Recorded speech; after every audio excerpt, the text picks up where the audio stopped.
How to find nickname settings on TikTok now. Hello guys, in today's video I'm gonna show you how to find nickname settings on TikTok now. First open TikTok now and then click on your profile here in the bottom corner,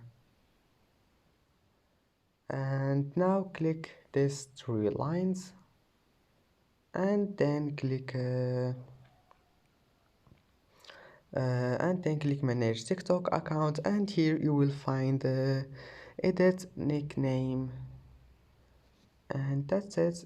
Here you can manage your nickname, and it's easy. Just type any nickname you want and click save.